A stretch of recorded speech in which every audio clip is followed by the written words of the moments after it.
Hey friends, tonight we're starting with a topic that once decided who would live, who would die, and who might end up dramatically thrown into the village pond: witchcraft.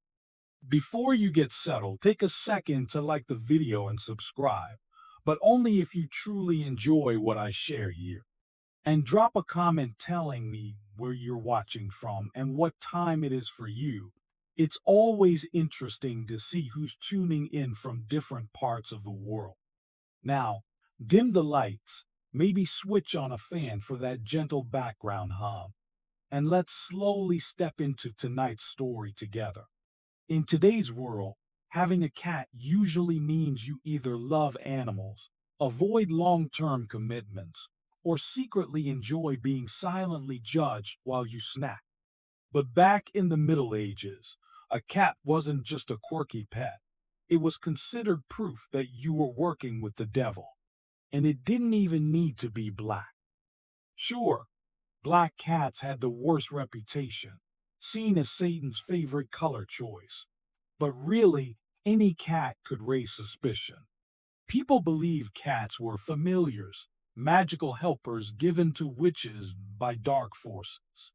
Their supposed jobs: spying on people, delivering spells, and licking the blood of enemies off their paws, which, to be honest, still sounds like a normal Tuesday for some cats. If you fed a cat, it could be seen as keeping your demon servant well fed. Let it curl up in your lap. Clearly, you were holding a secret meeting with your dark advisor. Talk to your cat. Well, your neighbors might not hear. Who's my little fluffy baby? They'd imagine you saying, go destroy the barley crop and make Agnes trip over her spinning wheel. The church didn't help cats' reputation either. In 1233, Pope Gregory IX issued a decree linking cats to devil worship. This led to mass cat killings in some towns, an act of overzealous faith that ironically might have made the Black Death worse. Fewer cats meant more rats meant more fleas, and more fleas meant more plague. And of course, when the plague spread, people blamed witches again. It was a cycle of fear that kept feeding itself. Even if you didn't own a cat, just having one hanging around your house could get you in trouble. Stray cats were basically furry accusations with tails. And if your cat scratched someone and drew blood, it could be seen as a demonic attack. Your only defense was convincing people that your cat wasn't possessed. He was just mean. Which, let's be honest, is still a tough argument today. Back then, even basic knowledge of herbs could get you labeled as suspicious. Knowing that salt made food salty was fine, but if you understood how to make a tea that soothed a cough, people might think you had trained under a witch or healer. But if your remedy actually worked, people were sure you'd struck a deal with the devil. Medieval medicine mainly relied on two things: prayer and bloodletting. So if your treatment didn't involve draining half the patient's blood while mumbling Latin, folks assumed you'd learned your craft from a less holy source. The tricky part was that many women, especially midwives and elderly village healers, genuinely knew how to use plants for real remedies. They could make ointments for wounds, tinctures for fevers, and poultices for infections. To ordinary villagers, this was impressive. To the local priest, it was suspiciously effective magic. It didn't help that some herbs had more than one use.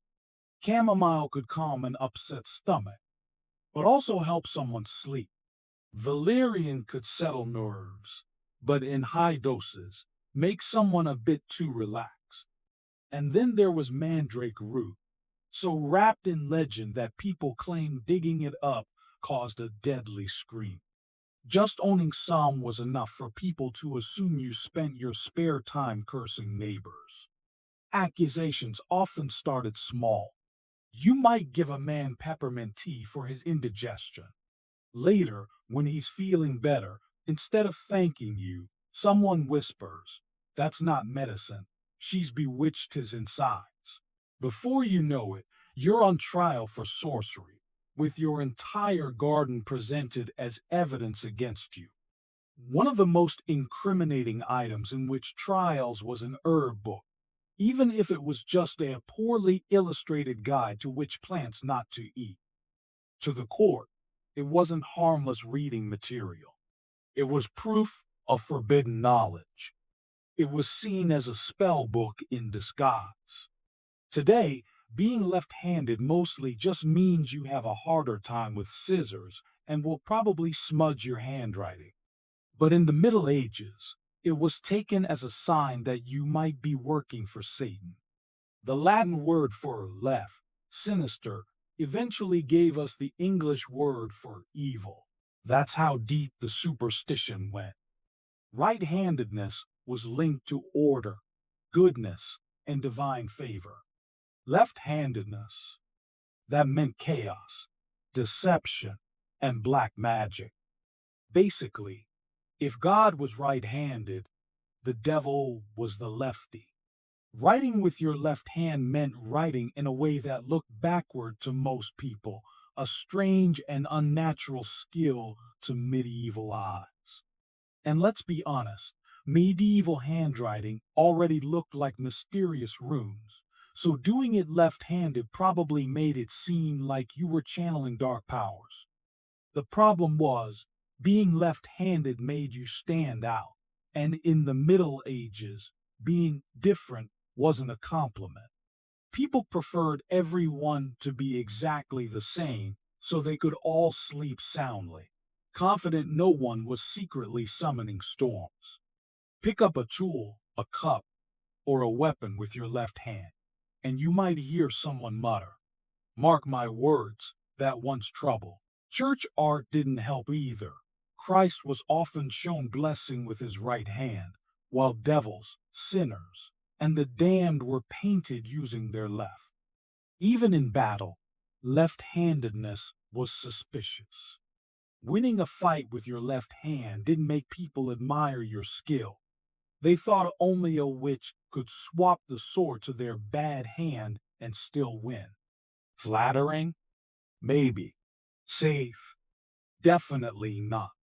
Parents in those days sometimes tried to fix a left-handed child by tying their left hand behind their back until they learned to use the so-called good one.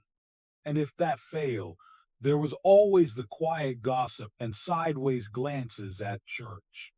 Today, talking to yourself usually means you're working through a problem, rehearsing a conversation, or discovering, too late, that your earbuds aren't on mute. But in the Middle Ages, it was a whole different story. Back then, it meant you were casting a spell, probably on the poor soul who overheard you. Muttering to yourself in a medieval village wasn't seen as harmless. If you whispered while walking, people assumed you were speaking secret incantations to invisible spirits. Doing it near someone's home. Congratulations, you just cursed their family, their crops, and their goats. It didn't help that life back then was almost completely silent. No cars, no TVs, no music to hide your mumbling. If you whispered to yourself while feeding chickens, someone across the lane might hear every word, or worse, mishear it. "Please lay eggs" could easily become "release the plague." Superstition fed on coincidence. Maybe you were walking home, grumbling about how you wish the wind would stop rattling your shutters. That night, the wind dies down. By morning, there's a knock on your door. It's the priest, asking why you're controlling the weather without permission. Even prayer could get you in trouble. Whispering a personal prayer outside of church? Dangerous. Unless it was in Latin, in front of a priest, it could easily be mistaken for spellcasting. Private devotion looks suspiciously like private magic. And talking to animals, even worse. You might just be telling your cow she's a good girl, but to the average medieval gossip, you were commanding your demonic familiar. And cats, forget it. You could be asking your kitty what's for dinner, and someone would swear you were ordering her to hex the miller's wife. If people already thought you were strange, they didn't need much to confirm it. A habit of muttering while sewing, gardening, or brewing ale was all the proof they needed. In some witch trials, witnesses even claimed they'd heard strange words, which could have been anything from a made up song to your grocery list. In the Middle Ages, your social life wasn't about personality, it was about avoiding a spot on the executioner's schedule. Too many friends? Obviously, you were casting spells to make people like you. Too few friends? Clearly, you were cursing anyone who came near.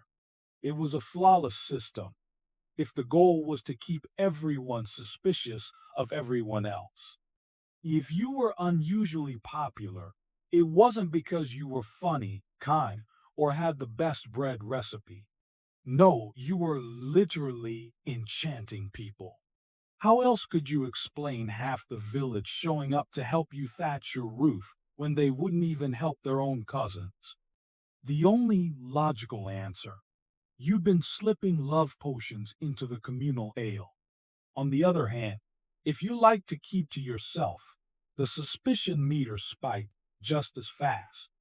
Living quietly, avoiding gossip, and minding your own business. That was basically a signed confession. Solitary people made perfect scapegoats when things went wrong. If the mill broke, the sheep got sick, or the baker's wife tripped over a chicken, someone would always mutter, "Well, you know who never comes to festivals." And festivals, those were social minefields. If you danced too well, you were seducing men with your wicked moves. If you didn't dance at all, you were cursing the dancers in silence. Leave early, clearly sneaking home to perform moonlit rituals. Stay until the end. You were gathering gossip for your next hex. Even family connections couldn't save you. If your relatives were popular, you were accused of leeching off their reputation with magic. If they were disliked, well, witchcraft obviously ran in your blood. Worst of all, you couldn't change your reputation without looking more suspicious. If you went from shy to outgoing, people thought dark forces had converted you. Go from social to quiet, and it meant you'd made a new pact and were planning something big. In the Middle Ages, midwifery was one of the few respected roles a woman could hold, respected, at least, until something went wrong. Then, just like that, it became witchcraft in disguise. A midwife's job was to deliver babies, and in the Middle Ages, that was about as predictable as juggling flaming torches while blindfolded. If both mother and child survived, clearly you'd called on dark powers to grant them life.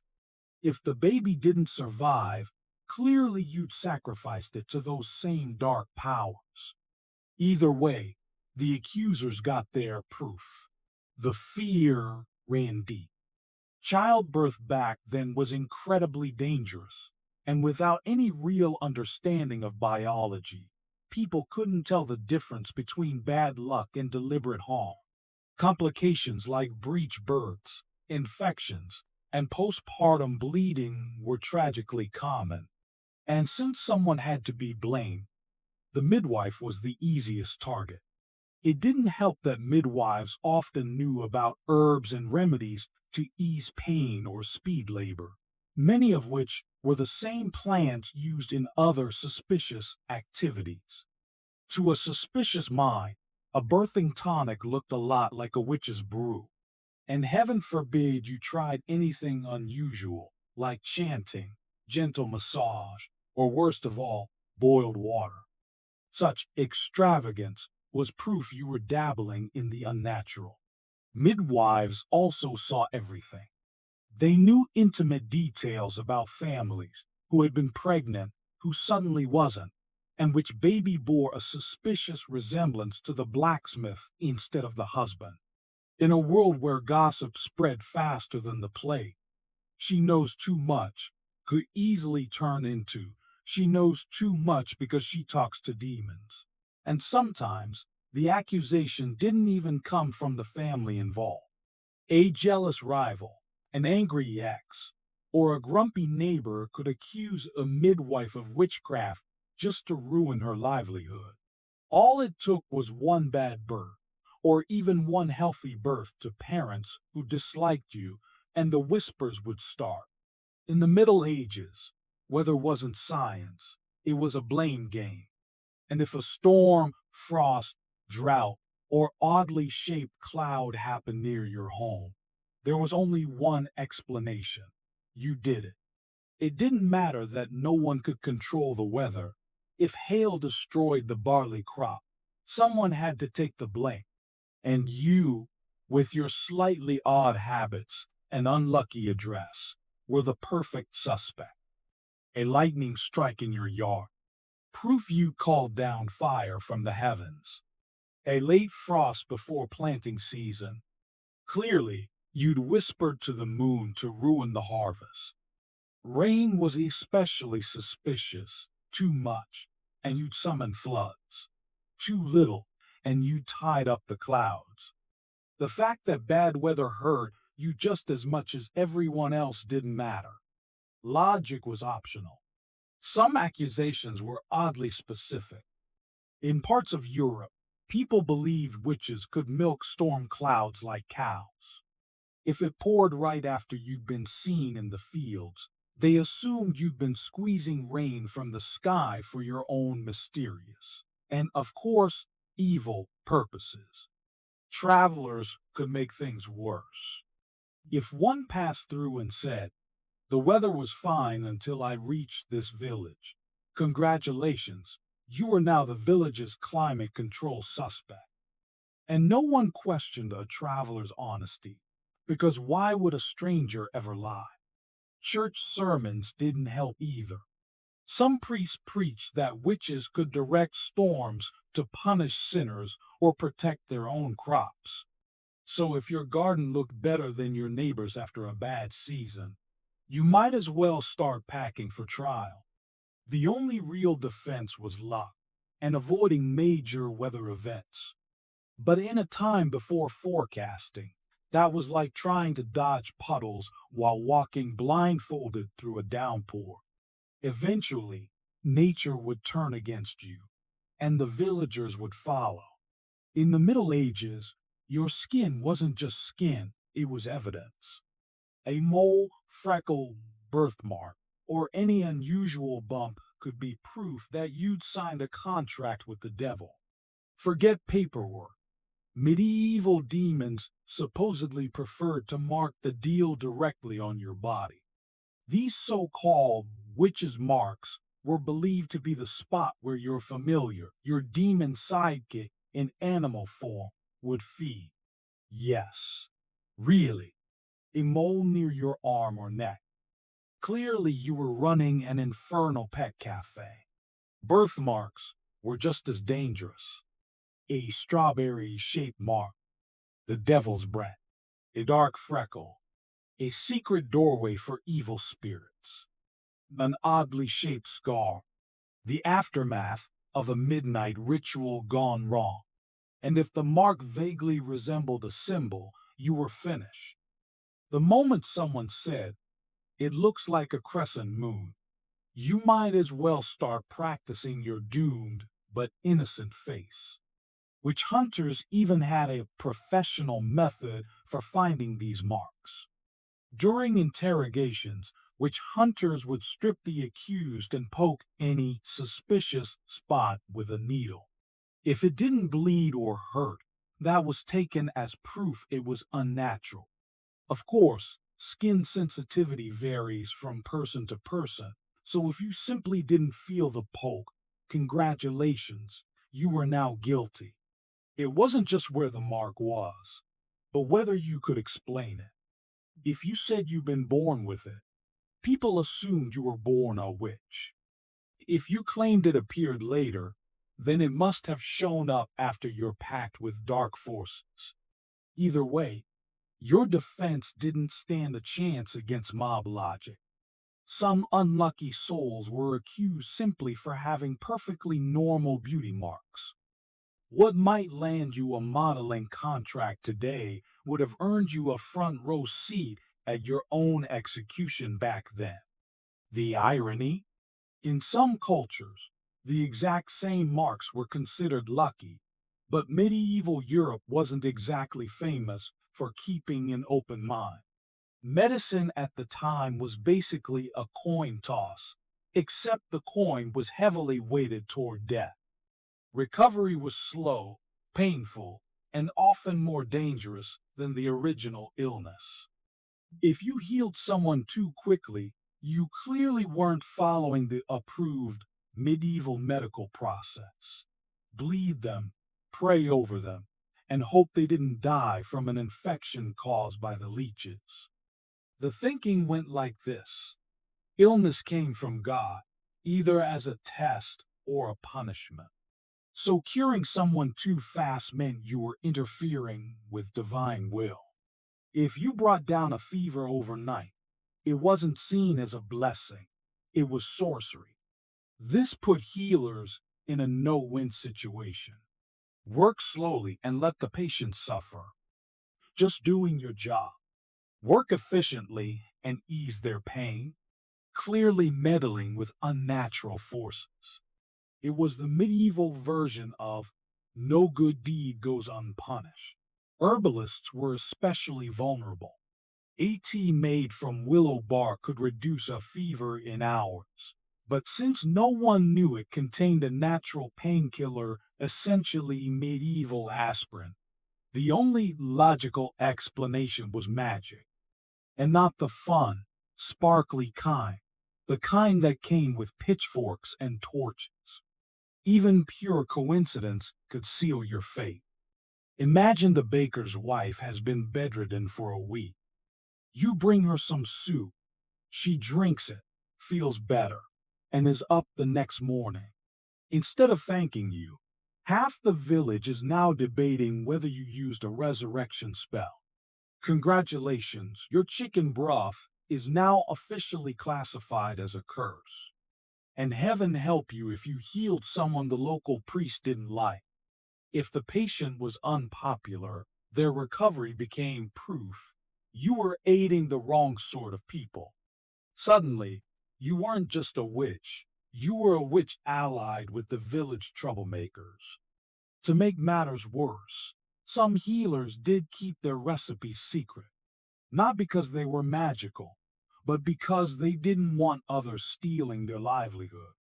Unfortunately, secrecy was all the evidence anyone needed to accuse you of dabbling in the occult. In the Middle Ages, life expectancy wasn't exactly generous, but that didn't mean you could get away with your husband dying too soon. If you were widowed young, villagers weren't going to say, "What a tragedy." They were going to say, "Convenient." Marriage at the time was largely a practical arrangement. A husband's death often meant property changing hands, debts disappearing, and most suspicious of all, a woman suddenly gaining more independence than society thought was safe. In a culture terrified of women making their own decisions, being a young widow was practically an engraved invitation for witchcraft accusations. If your husband had been sick for months, people suspected you'd let the illness drag on so you could inherit his land. If he died suddenly, that was worse. You must have poisoned his ale or whispered him into the grave with a bedtime hex. And of course, the state of his soul was also up for debate. If he died peacefully, you'd lulled him into the afterlife with your dark charms. If he died screaming, you were clearly dragging him to hell yourself. Even your behavior after the funeral could be twisted against you. Grieve too little, cold-hearted, and secretly delighted. Grieve too much, overcompensating to hide your guilt. Move on quickly, clearly part of the plan all along. Refuse to remarry, obviously living comfortably off the devil's pension.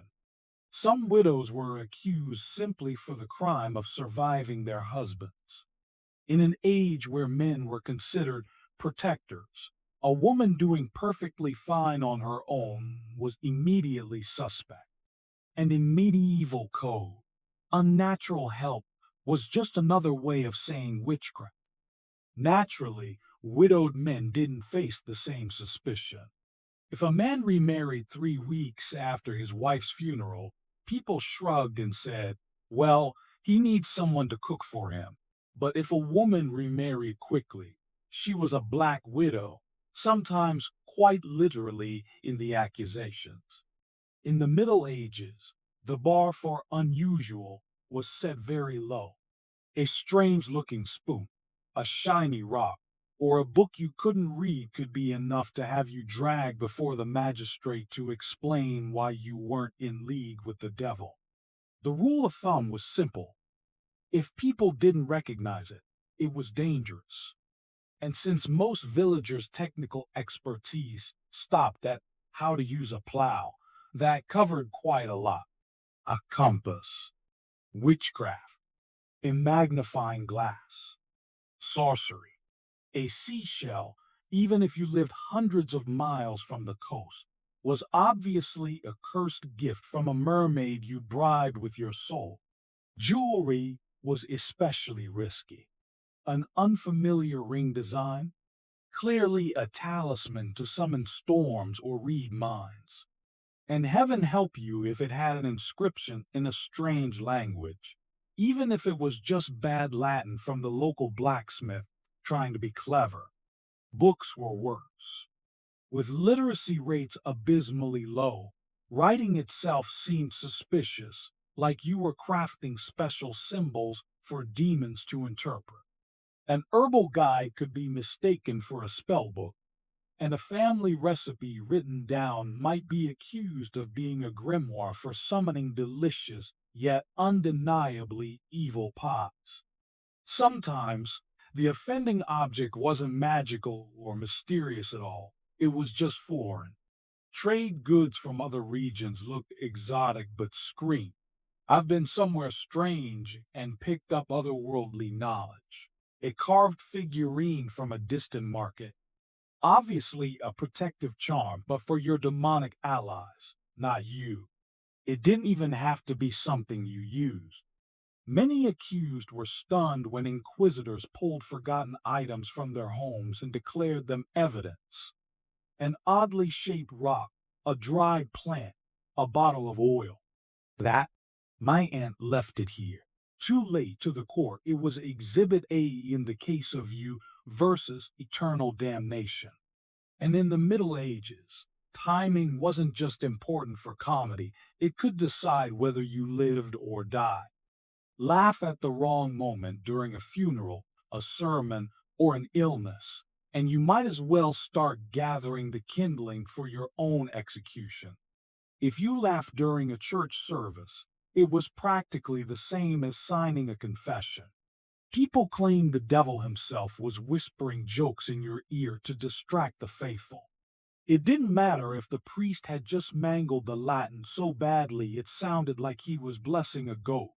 Your smirk was now hard proof of demonic influence. Funerals were another dangerous trap. You were expected to show solemn grief, but if you smiled or chuckled, maybe because a pallbearer tripped, or because you remembered a funny moment with the deceased, the gossip mill would start grinding instantly. She's not sad, they'd whisper. She's happy because she caused it. Even harmless moments could turn against you. Imagine the miller droning on about grain shipments, and your mind drifts. You remember something amusing, laugh quietly to yourself, and suddenly, Everyone thinks you're sharing an inside joke with your invisible demonic familiar. Sometimes the suspicion wasn't about what you laughed at, but when you didn't. If the lord of the manor told a joke and you didn't fake a polite chuckle, people might think you were silently cursing him. So whether you laughed too much, too little, or with the wrong tone, all of it could be considered witchcraft. And if your laugh itself sounded unusual, a loud cackle, a snort, or a high-pitched giggle was practically an invitation for accusations. Villagers believed witches had unnatural laughter. Never mind that the local ale could make anyone sound possessed after a few mugs. The irony is that in a world where life was short, brutal, and plagued with disease, laughter should have been treasured. Instead, it was treated like contraband, something you had to use sparingly or risk it being used as evidence in court. Living alone was just as risky. In the Middle Ages, solitude wasn't seen as peaceful, it was suspicious. If you weren't part of a household, people assumed you were hiding something, and that something was probably a cauldron and a signed deal with the devil. Back then, almost nobody lived alone by choice. Families crowded into tiny cottages, apprentices slept in their masters' homes, and widows usually moved in with relatives. Privacy was rare, and the only people who seemed to want it, according to popular opinion, were witches. If you preferred your own company, you weren't just independent, you were clearly plotting dark rituals where no one could see. Your location made it worse. A home on the edge of the village or near the woods wasn't a peaceful spot with a nice view. It was a secret hideout where you communed with forest spirits and possibly ate children. Never mind that the real reason you lived there was probably because the rent was cheap and your neighbors didn't steal your firewood. Let's be honest, living alone did have its perks. No gossip, no surprise visits, no one borrowing, your only decent cooking pot and forgetting to return it. But in medieval thinking, avoiding people wasn't seen as introversion. It was proof you were secretly plotting the downfall of Christendom, one cursed loaf of bread at a time. Even your everyday habits would come under suspicion. Smoke from your chimney at an odd hour? You must be brewing potions. Shutters closed during the day, clearly hiding demonic rituals. A candle lit late at night, obviously speaking to spirits, because in medieval logic, no one ever needed light for something mundane like patching socks. It didn't help that people associated hermits with strange holy fanatics or mysterious healers, both groups seen as teetering between saintly and heretical.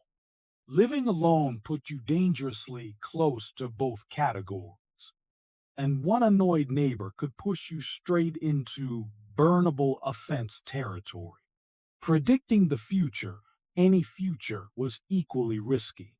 It didn't have to be grand, like the king's assassination or the end of the world. The bar was much lower. If you guessed it might rain tomorrow, or that this year's harvest might be bad, or that old Thomas should fix his roof before winter, congratulations, you just hexed his house. The problem was that people remembered the one time you were right but conveniently ignored the dozen times you were wrong.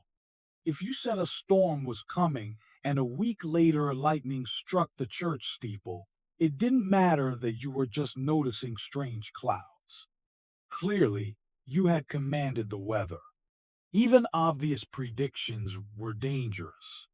Anyone could smell rain on the wind, but if you mentioned it before the first drop fell, you'd be accused of summoning it. And heaven help you if you were carrying something suspicious at the time, like a walking stick or a basket of herbs. You might as well head straight to trial. Predictions didn't have to be about the weather, either. If you guessed the neighbor's cow might be pregnant, you were reading the signs, medieval code for consorting with dark forces. And if that cow gave birth to a calf with unusual markings, people would swear you'd cursed it for fun. The real irony was that certain job, shepherds, farmers, sailors, required predicting things like tides, seasons, and storms. But if you weren't in one of those professions and showed even a hint of foresight, you were considered a danger to the natural, church-approved order. Worst of all, predicting something good could be just as suspicious as predicting disaster.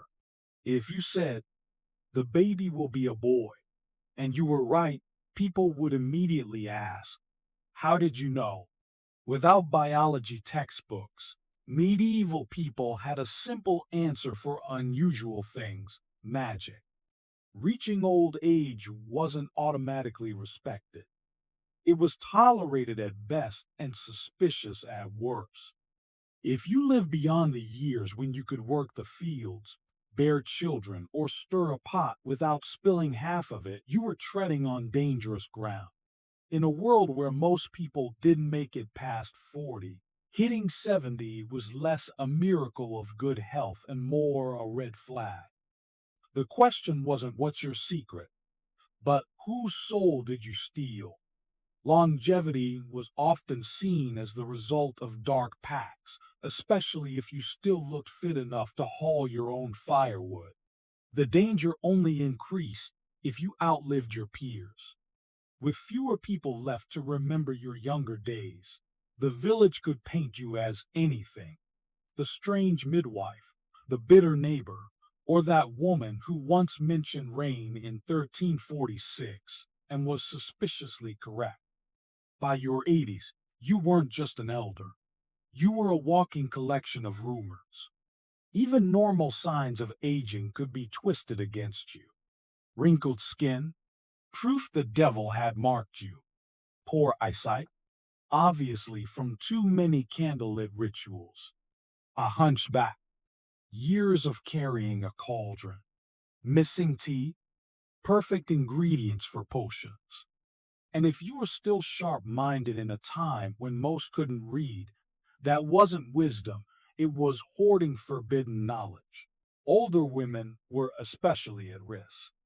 Without a husband's protection, they were considered socially adrift and therefore more likely to keep questionable company, namely spirits or demons. It was the year 1119, and the Holy Land was in a fragile state. The First Crusade had ended 20 years earlier, leaving scattered Christian-held territory surrounded by tension. Inside Jerusalem's walls, life was relatively safe, but beyond them, the roads to sacred sites were dangerous. Pilgrims, whether poor farmers, noble ladies, or repentant knights, faced ambushes from bandits, capture by raiders, or death for whatever little they carried. Every trip to the Holy Sepulchre risked being a one-way journey. Into this peril stepped a French knight named Hugues de Payens, a man of deep faith, but also practical sense. He understood that swords could serve Christ as well as prayers. With 8 fellow knights, he swore a solemn oath before the Patriarch of Jerusalem to live as monks, fight as soldiers, and most importantly, protect pilgrims on their journeys to holy places. It was no small commitment. The men who formed the Knights Templar renounced personal wealth, took vows of poverty, chastity, and obedience, and dedicated themselves to a mission that could easily end in a roadside ambush. Their headquarters was unlike any other. King Baldwin II granted them quarters on the Temple Mount, in part of the former Al-Aqsa Mosque, which Crusaders believed stood on the site of King Solomon's temple. From this sacred setting, they took the name the Poor Fellow Soldiers of Christ and of the Temple of Solomon, shortened over time to the Knights Templar. Their image was as symbolic as it was practical. A stark white mantle for purity, marked with a blood-red cross for martyrdom. They were not wandering mercenaries, but an armed brotherhood, answerable only to the Pope himself. This direct allegiance to Rome freed them from local politics, a blessing that gave them power, and in time, enemies. In the beginning, the Templars were few and relied heavily on donations from European nobles who saw them as the Church's sword arm in the East. But their reputation grew quickly. Pilgrims spoke in awe of white-cloaked knights riding straight into danger, scattering ambushers as if sent by heaven itself. In a time when faith and war were inseparable, the Templars embodied both, men of prayer and men of steel. It was the start of an order that would grow into a vast force, amassing castles, wealth, and a reputation that would echo through history. Yet, long before the Templars raised their swords in Jerusalem, another group had already made its mark, not as warriors, but as healers. The Order of the Knights of the Hospital of St. John of Jerusalem, later known as the Hospitallers, began in the 11th century as a humble brotherhood caring for sick and weary pilgrims. In a city sacred to three faiths, they offered medicine, food, and shelter without asking where a traveler came from or what sins they carried. But the First Crusade in 1099 changed everything. Jerusalem's streets were now crowded with soldiers, merchants, spies, and the ever-present threat of violence. Compassion alone could not protect the vulnerable. Under Blessed Gerard, and later Raymond Dupuy, the Hospitallers transformed from a purely charitable mission into a militarized order. Their black cloaks gained a new emblem, the white eight-pointed cross, each arm representing virtues such as faith, humility, mercy, and justice.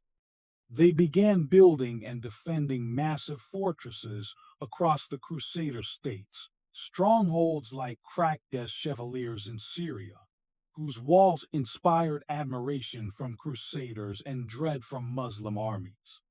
Inside these fortresses, the Hospitallers lived out their dual mission. In one hall, they tended to the sick and wounded. In another, they sharpened swords and prepared for battle. The Hospitallers were different from the Templars in that they balanced war with charity. A knight might spend one day defending a fortress from attack, and the next day tending to the wounded and changing bandages. This mix of military skill and compassion earned them respect from allies and even grudging admiration from enemies. In 1113, they gained official papal recognition, which freed them from local rulers' control and placed them directly under the Pope's authority. This independence allowed the Hospitallers to grow wealthy and powerful, funded by land, money, and treasure donated by nobles across Europe who saw them as a worthy cause for spiritual redemption. By the mid-1100s, they had become a key part of Crusader defense and supply lines, not just soldiers or healers, but the lifeline of the Crusader states, protecting both the living and the dying in a land where the two were often only a sword's length apart. While the Templars and Hospitallers were already firmly established in the Holy Land, another order emerged to serve a more specific purpose, caring for German-speaking pilgrims and crusaders. This was the Order of Brothers of the German House of St. Mary in Jerusalem, better known as the Teutonic Knights. The year was 1190, during the Third Crusade. Outside the besieged city of Acre, the conditions were horrific. Disease, heat, and untreated wounds claimed more lives than swords. In the chaos, merchants from Lubeck and Bremen set up a small field hospital beneath a tent made from ship sails. Their goal was simple but vital: to care for their fellow countrymen, especially when language barriers could mean the difference between life and death. What started as a makeshift infirmary soon grew into a recognized order. In 1198, Pope Innocent III formally established the Teutonic Knights as a military monastic order, combining the healing mission of the Hospitallers with the military discipline of the Templars. Their appearance was distinctive: a white mantle with a bold black cross, a sharp contrast against the golden sands of the Levant. In their early years, their numbers were small and their influence limited compared to the older orders. But they had one advantage: strong ties to the Holy Roman Empire. Many recruits were seasoned German knights, loyal to their rulers and eager to carry imperial prestige into the Crusader states. They built hospitals, fortified outposts, and fought alongside the Templars and Hospitallers in major campaigns. But the Holy Land would not be their final battleground. In the early 13th century, they turned their focus north and east, to the Baltic region, where pagan tribes still resisted Christian conversion. There, during the Baltic Crusades, they established a crusader state, built massive stone castles, enforced Christian rule, and waged decades of fierce warfare against the Prussians, Lithuanians, and Samogitians. In both the Holy Land and Europe, the Teutonic Knights blended relentless military campaigns with an almost bureaucratic precision in governance. They were more than just warriors; they were colonizers, administrators, and master builders. Their strict discipline, characteristic German efficiency, and unwavering religious zeal made them a force both respected and feared. From their humble beginnings under a makeshift hospital tent, they rose to become one of the most powerful and long-lasting military orders of the medieval world, leaving behind a legacy of stone fortresses and contested frontiers. Though the Templars, Hospitallers, and Teutonic Knights differed in their origins and missions, they were united by a shared foundation: the monastic rule that shaped their daily lives. Joining one of these orders meant far more than wielding a sword. It required the total surrender of personal freedom to a life of obedience, discipline, and faith. A recruit, often a knight of noble birth, would relinquish all personal wealth upon admission.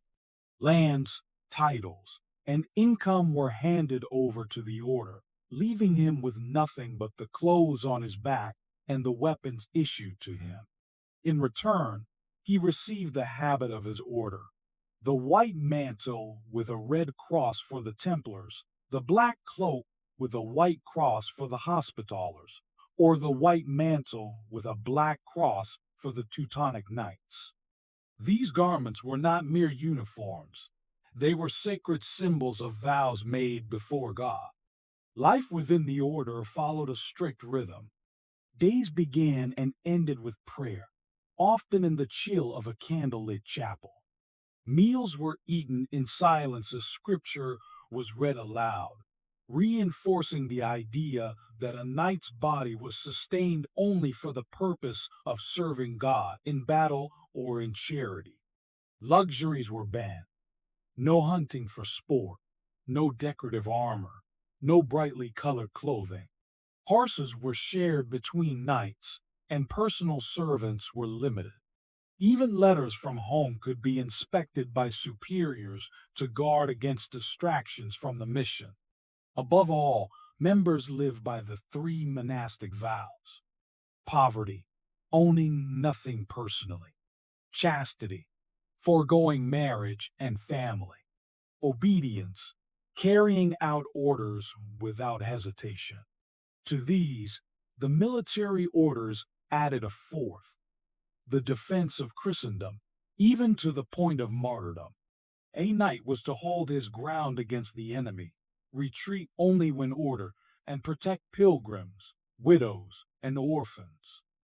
Breaking these rules could result in severe punishments, from fasting and public humiliation to expulsion from the order. This discipline produced some of the most formidable warriors of the medieval age. To their enemies, they might have seemed like dangerous zealots. To their fellow Christians, they were holy champions, steel-clad monks who fought not for gold or glory, but for the salvation of souls. Their unshakable code allowed small bands of knights to hold fortresses against overwhelming odds, to march into hopeless battles without fear, and to inspire awe from Europe to the Middle East. Yet, this same inflexible code that was their greatest strength would, in time, also contribute to their eventual downfall. The Crusader orders did not simply patrol roads or guard gates, they reshaped the very landscape of the medieval Near East.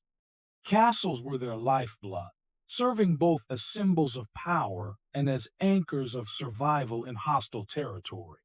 For the Templars, Hospitallers, and Teutonic Knights, these fortresses were far more than military outposts. They were administrative hubs, supply depots, and rallying points for Christian defense. One of the most legendary was Crac de Chevaliers, a Hospitaller stronghold in modern-day Syria. Perched high on a hill, it resembled a self-contained city. Massive concentric walls, deep moats, and towers capable of raining death on any approaching army made it nearly impregnable. It could shelter thousands of people, store years' worth of supplies, and withstand siege engines for months on end. Even the great Muslim leader Saladin avoided a direct assault, knowing such an attack would exhaust his forces. The Templars maintained their own network of fortresses, each positioned with strategic precision to guard vital routes. Strongholds like Safe, Tortosa, and the coastal fortress of Chateau Pellerin bristled with towering walls and angled defenses designed to deflect stones and arrows. Within, chapels, barracks, storerooms, and rainwater collection systems were laid out with one purpose: enduring the long, grinding demands of siege warfare. The Teutonic Knights, though less active in the Levant, left their architectural mark in the Baltic. Their castles in Prussia and Livonia were not just military bastions, but instruments of colonization, built in stark brick and stone to dominate the surrounding countryside. Structures like Malbork Castle in modern Poland became administrative capitals, housing not only soldiers, but also officials, scribes, and treasuries. These castles were not built for beauty. Their very form inspired awe and fear. Walls up to 10 meters thick, iron reinforced gates, and towers placed for deadly crossfire. Inside, their layouts reflected the dual life of the orders. Chapels for prayer stood beside armories stocked with weapons. Kitchens and refectories kept daily life running, while underground storerooms held enough grain and salted meat to outlast years of isolation. Maintaining these fortresses was an immense undertaking. Supplies had to be shipped from Europe, skilled masons and engineers hired, and garrisons kept constantly ready for sudden attacks. In a world where alliances shifted quickly and borders were drawn in blood, these castles stood as unyielding anchors, visible proof that faith, steel, and stone could hold back the tide of enemies. Though the Crusader orders began with vows of poverty, their growing influence made them among the wealthiest institutions in medieval Christendom. From castles in the Holy Land to estates in France, England, and Germany, the Templars, Hospitallers, and Teutonic Knights controlled vast networks of land, farms, mills, and ports, the infrastructure of a medieval empire in all but name. These holdings were gifts from kings, nobles, and merchants who believed that donating to the orders would secure divine favor, and perhaps win a few earthly advantages as well. The Templars in particular mastered a skill that would transform European finance, banking. Pilgrims traveling to the Holy Land faced a dangerous dilemma. Carrying large sums of coin made them prime targets for thieves. The Templars solved this with a system of letters of credit. A pilgrim could deposit funds at a Templar preceptory in Europe, receive a written note, and then withdraw the equivalent in the East.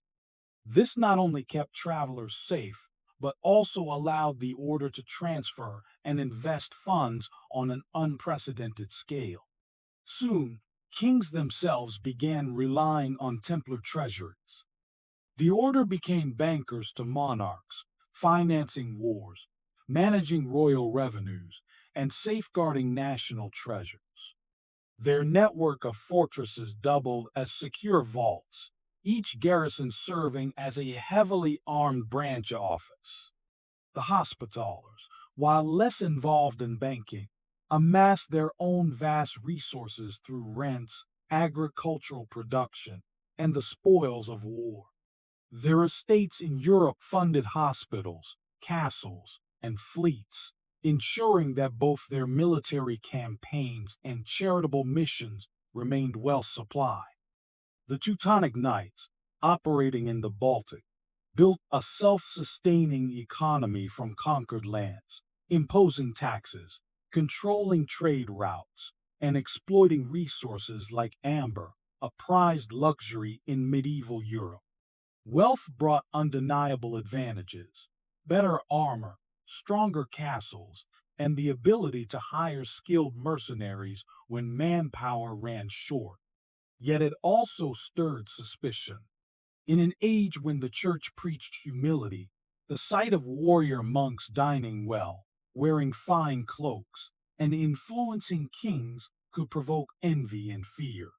Still, for centuries, their riches were the foundation of their military and political dominance. These were not isolated bands of sword-wielding zealots. They were global organizations with logistical networks stretching from London to Acre, from Lubeck to Cyprus. Their coin could buy ships, armies, and influence, making them as formidable in politics as they were on the battlefield. The military orders were forged in the crucible of war, and their reputations were sealed on blood-soaked battlefields. From the Levant to the Baltic, the Templars, Hospitallers, and Teutonic Knights fought in some of the most desperate campaigns of the medieval world, often as shock troops capable of turning the tide, or as the last to stand when all hope was gone. One of the Templars' most celebrated feats came at the Battle of Montchaussade in 1177. King Baldwin IV of Jerusalem, stricken with leprosy, led a vastly outnumbered force against Saladin's army. The Templars charged with ruthless precision, smashing through the Muslim vanguard and throwing Saladin's ranks into chaos. Against all odds, the Christian forces won a decisive victory, and the Templars' reputation as elite warriors was cemented.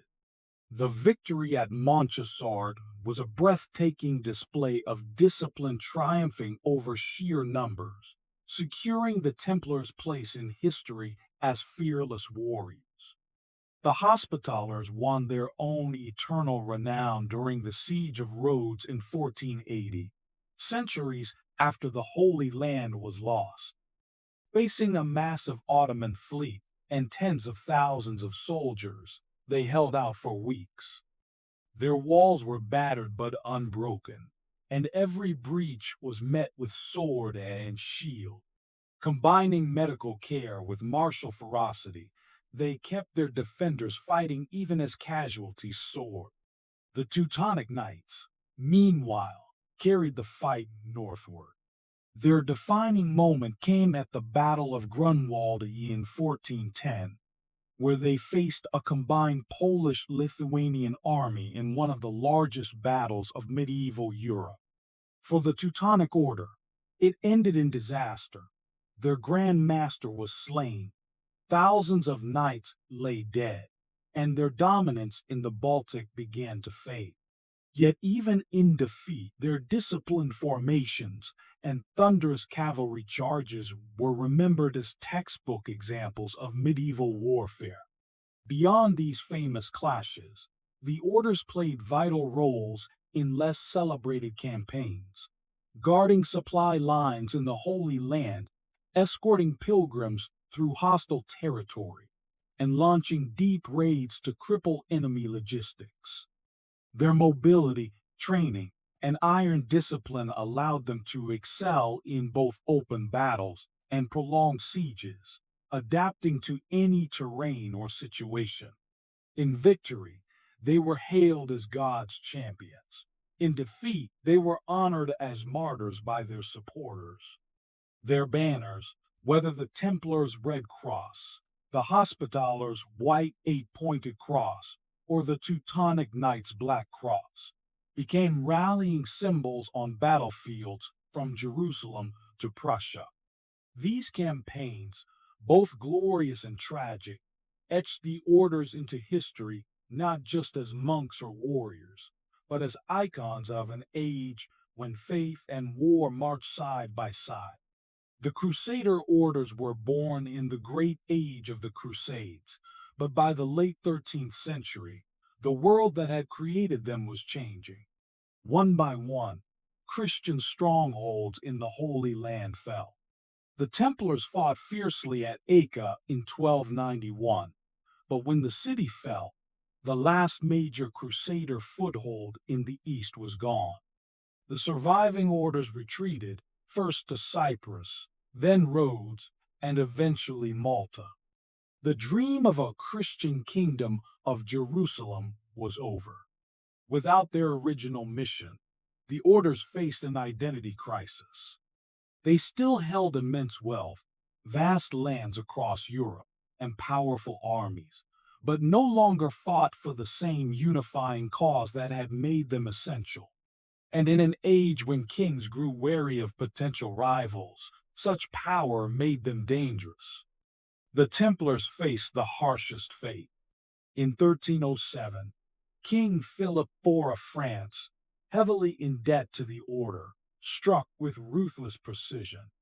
On a single day, Templars across France were arrested, accused of heresy, blasphemy, and secret rites.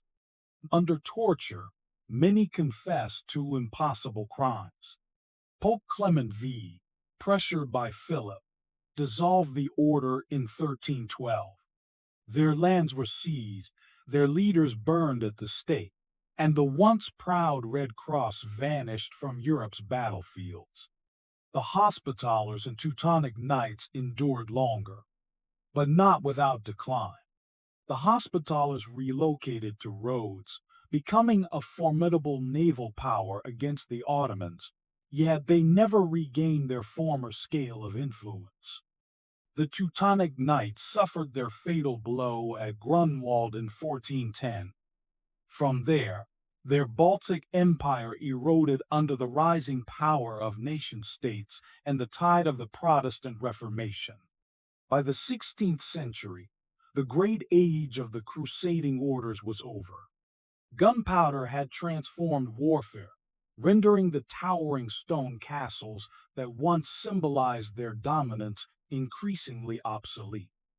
Monarchs now commanded professional standing armies, leaving little place for independent knightly orders. Their decline was as much political as military.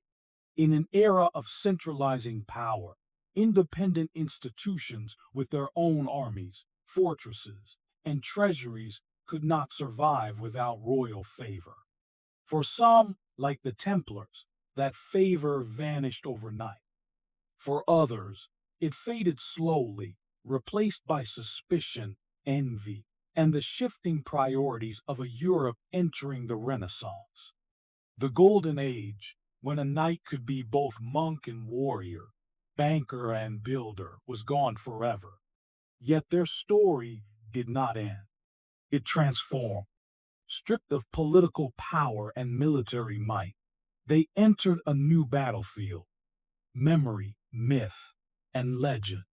The Templars became the most enduring in the popular imagination. Their sudden destruction in 1312, their vanished wealth, and the haunting execution of Grand Master Jacques de Molay, who, according to legend, cursed King Philip and the Pope as he burned, created fertile ground for speculation. Tales of hidden treasure, secret knowledge, and links to the Holy Grail flourish. From medieval romances to modern novels, the Templars have been recast as guardians of sacred relics, keepers of forbidden truths, or victims of colossal injustice. The Hospitallers followed a different path. Though they no longer ruled vast crusader states, they endured by adapting. As the sovereign military order of Malta, they continued their tradition of charity and medical care. Their eight-pointed cross still recognized around the world. Even stripped of castles and armies, their legacy of service outlasted the empires that once sought their destruction. The Teutonic Knights, too, survived. Though their Baltic empire dissolved, the order endured as a religious and charitable institution. In modern times, they shifted from battlefield to philanthropy, their black cross still a reminder of their discipline and sometimes ruthless medieval origins. The legends surrounding these orders blur the line between fact and fiction. Chroniclers exaggerated their deeds, enemies slandered them, and poets wove their names into tales of romance and betrayal. In this way, the crusading orders lived on, not just in the stone of ruined fortresses, but in the imagination of every age that came after them. The Templars' rumored links to Freemasonry, the Hospitallers' secret diplomatic missions, and the Teutonic Knights' supposed lost relics all kept people fascinated for centuries. Their architectural legacy can still be seen today in stone fortresses scattered across Europe and the Middle East. Crac des Chevaliers, Malbork, and Chateau Pellerin stand as monuments to a time when faith was defended with steel. Today, the crusading orders hold a special place in cultural memory. They are part history, part legend, symbols of both the devotion and the cruelty of the medieval world. Whether viewed as holy warriors, ruthless conquerors, or mysterious protectors of ancient secrets, they continue to inspire imagination. This proves that, even though their banners no longer fly in battle, the Crusader orders have never truly left the stage of history. The story of coffee in the Ottoman Empire does not start in Istanbul, but far to the south in Yemen's rugged mountains.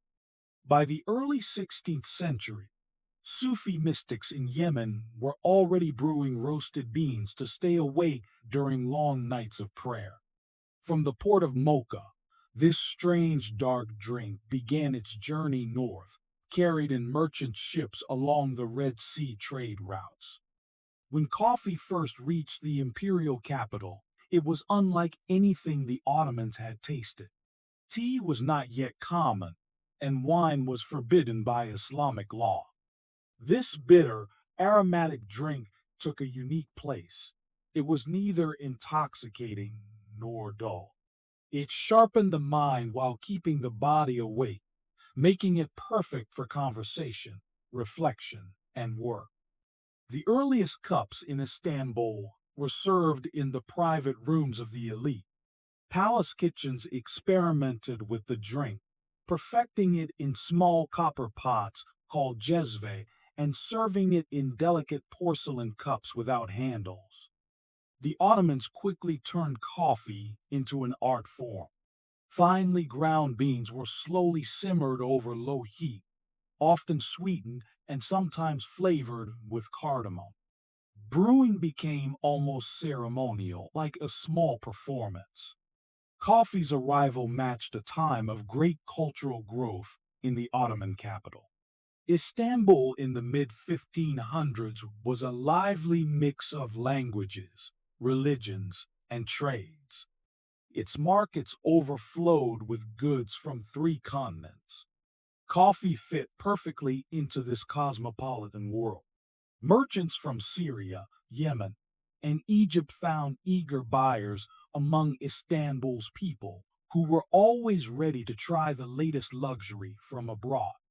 At first, coffee was still a drink for the rich and well-connected. Bags of coffee beans were expensive, and making the drink required special tools. But its popularity grew quickly, and soon the demand spread beyond the palace. Traders began bringing in coffee in large amounts, and clever sellers prepared it for ordinary people. What had once been a rare treat for the court started showing up in workshops, markets, and on street corners. By the time the first public coffee houses opened in Istanbul in the 1550s, coffee had already changed from an exotic curiosity into a daily need. In just a few decades, coffee had not only become part of Ottoman life, it had started to shape it. From its humble beginnings in Yemen, it was on its way to becoming the heart of city culture in one of the world's greatest empires. By the mid 16th century, coffee had moved beyond elite homes and palace kitchens, and Istanbul was ready for a new kind of public space. The city's busy streets, lined with spice markets, bathhouses, and mosques, gained a new fixture, the public coffee house. The first known coffee houses appeared around 1554, founded by two men from Aleppo and Damascus. They saw that coffee was more than just a drink, it was a reason for people to gather. In these small shops, copper pots simmered over glowing charcoal, filling the air with a rich, earthy smell. Wooden benches lined the walls, and customers sat close together, sipping from porcelain cups while talking, listening to storytellers, or playing backgammon. These coffee houses were something new for Ottoman city life. Before them, most public gathering places were linked to religion, trade, or leisure activities like the bathhouse. Coffee houses created a neutral space open to merchants, artisans, scholars, soldiers, and travelers, where social lines could blur. A soldier might share a table with a poet, or a merchant might overhear a debate between two scholars. The atmosphere was lively, filled with the sound of game pieces clicking, poetry being recited, or friends laughing over gossip. A single cup of coffee might last an hour, giving people plenty of time to talk, listen, and observe. Unlike taverns, which served alcohol, coffee houses encouraged clear thinking, making them safe places for both passionate debate and quiet thought. Owners soon learned that the surroundings mattered as much as the drink. Many decorated with carpets, lamps, and calligraphy. Some hired musicians or storytellers. Others became famous for their brewing style or for adding special spices. Coffee houses spread quickly across the empire, from the capital to small towns. They became morning meeting spots for tradesmen, afternoon retreats for scholars, and nighttime stages for performers. But their openness also drew the attention of the authorities. Conversations could easily shift from harmless poetry to sharp political talk. Within just a few years, coffee houses gained a double reputation, beloved centers of community life, but also suspicious places in the eyes of the state. That mixed image would follow them for centuries. From their earliest days, Ottoman coffee houses became more than places to drink coffee. They were stages for culture. In a city where reading and writing were valued, but not everyone could do them, these spaces brought art to life through performance. When you stepped into a well-known coffee house in Istanbul's Tatakol or Üsküdar districts, you might be greeted not by a merchant calling for orders, but by the rhythmic, almost hypnotic voice of a storyteller. These storytellers, called metas, were masters of speech. With a cane in hand and a scarf over their shoulder, they moved smoothly between characters, imitating voices and weaving tales from Ottoman history, local legends, and the wider Islamic world. They could make a sultan seem as familiar as a neighbor or turn everyday troubles into comedies that made the whole room laugh. Coffee houses gave these performers a stage, and in return, the metas gave coffee houses their soul. Poetry also thrived in these smoky rooms. Guests recited verses by famous Ottoman poets like Baki and Fuzuli, or made up their own in friendly competition. Poetic duels, where two poets exchanged clever lines on the spot, could be as exciting as any game of backgammon. The slow pace of coffee drinking encouraged both patience in listening and creativity in speaking. Music was another common presence.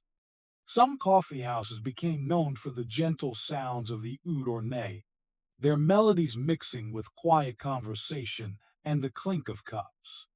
In certain places, shadow puppet shows, Karagaz and Hasavat, entertained evening crowds with playful jokes and sharp social commentary, making both children and adults laugh.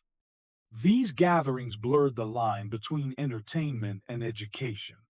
Stories carried moral lessons, poems expressed deep thoughts, and songs preserved oral traditions. For many people, the coffee house was not just a social spot, but also an informal school, somewhere you could learn history, language, and cleverness without ever opening a book. As news of these lively gatherings spread, artists and thinkers began to seek out coffee houses to test new ideas, improve their work, or simply find an audience. In this way, the Ottoman coffee house became a cultural hub, part theater, part classroom, part salon, where creativity thrived in the warm glow of oil lamps and the steady scent of freshly brewed coffee. While poetry and storytelling gave Ottoman coffee houses their cultural prestige, games gave them their everyday heartbeat. Step inside one on a late afternoon, and you'd hear more than just conversation. There was the sharp clack of backgammon pieces, the shuffle of playing cards, and bursts of laughter as friends teased each other over a clever move. Backgammon, or tavla, was the king of games. With roots going back centuries, it was more than just a pastime in the Ottoman coffee house. It was a test of wit and strategy.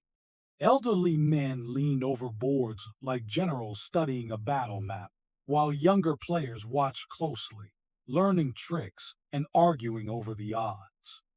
The rhythmic roll of dice was as much a part of the coffee house soundscape as the simmering coffee. Chess also held a place of honor. Patrons who considered themselves intellectuals played slow, thoughtful matches, using strategies as old as Persia. A single game could last for hours, accompanied by steady sips of coffee and quiet commentary from onlookers. For many, these games were more than entertainment. They were exercises in patience, skill, and self-control. Card games, often brought from Europe, added variety, though they sometimes sparked moral debates. Some religious scholars disapproved of their link to gambling. Still, in many coffee houses they were played just for fun, with bets limited to pride and bragging rights. Leisure in the coffee house wasn't only about the games. It was in the pauses between moves, the comfortable silences among friends, and the quiet watching of passers-by through an open door. Here, men could step away from the demands of work and home, finding comfort in familiar faces and routines. Regulars had their favorite spots, and friendships grew stronger over countless shared cups. Coffee houses were also hubs of information. Merchants exchanged news about market prices. Travelers brought stories from far-off provinces, and political updates often reached here before official announcements. A game might stop mid-match so a patron could share a new order from the palace or a rumor from the court. In the Ottoman coffee house, leisure was never wasted time. Every game, every chat, and every sip of coffee blended into the daily rhythm of the city, a mix of competition, companionship, and the simple pleasure of slowing down. As they flourished, coffee houses became more than cultural stages and gaming rooms. They grew into political nerve centers. The same qualities that made them perfect for poetry and relaxed conversation also made them ideal for discussing politics. In an empire that spanned 3 continents, information traveled in bits and whispers, and the coffee house was where those pieces came together. Inside, merchants from the bazaar discussed changes in tax policies.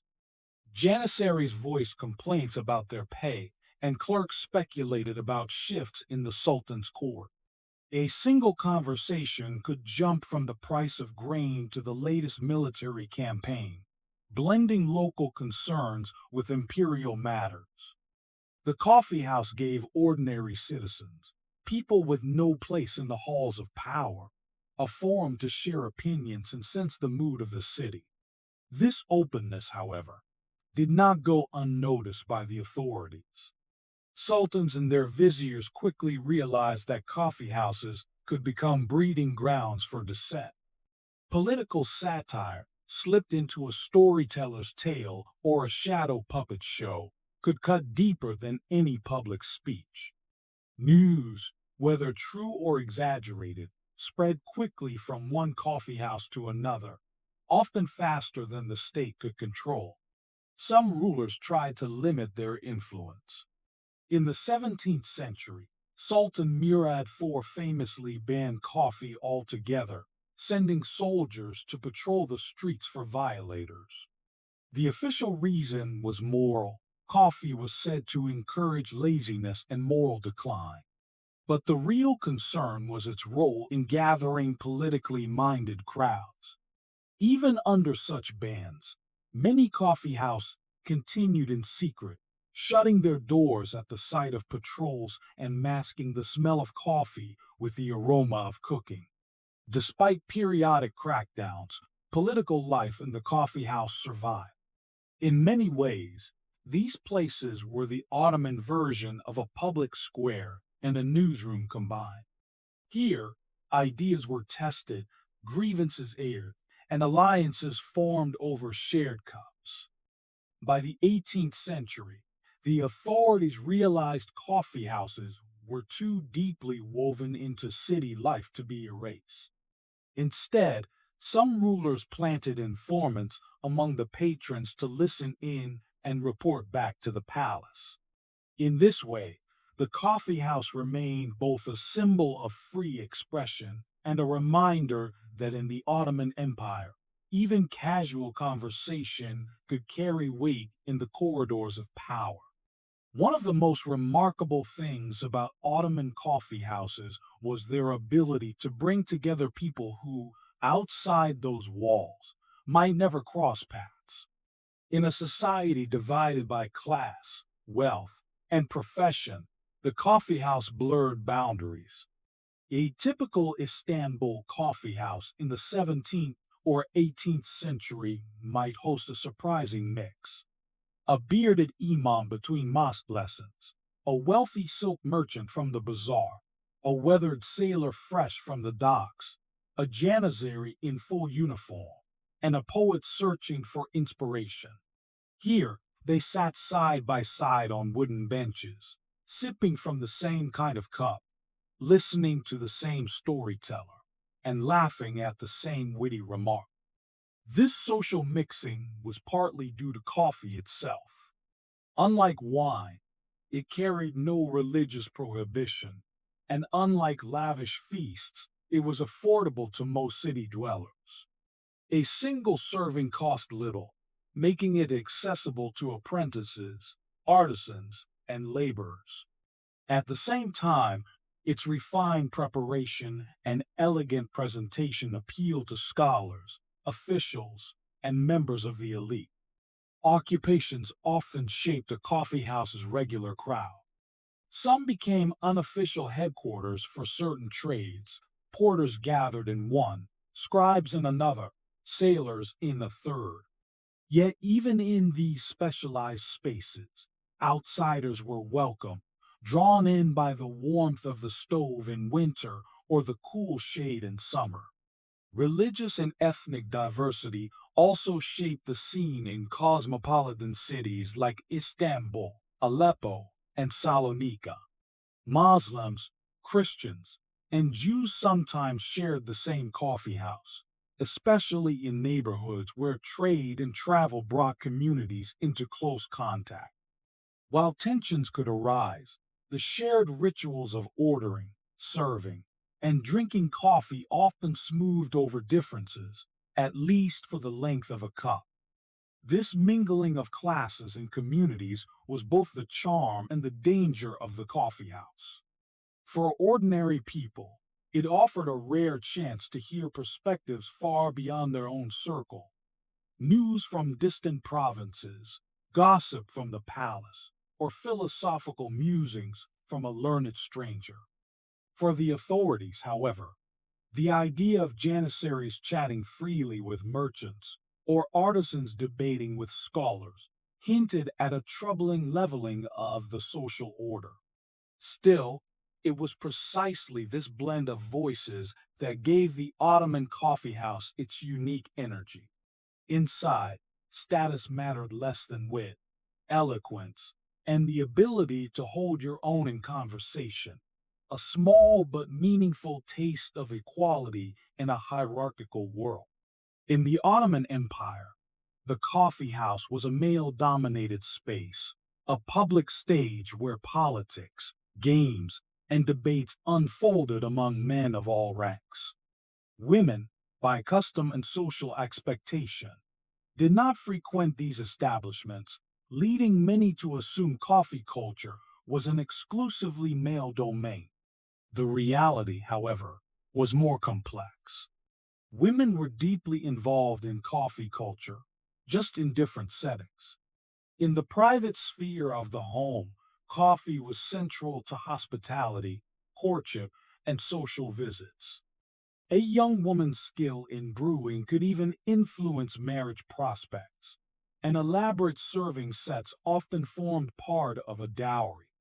Female guests were served coffee in gilded cups, often with sweets, and these intimate gatherings mirrored the conversation and leisure of the public coffeehouse, only without the public exposure.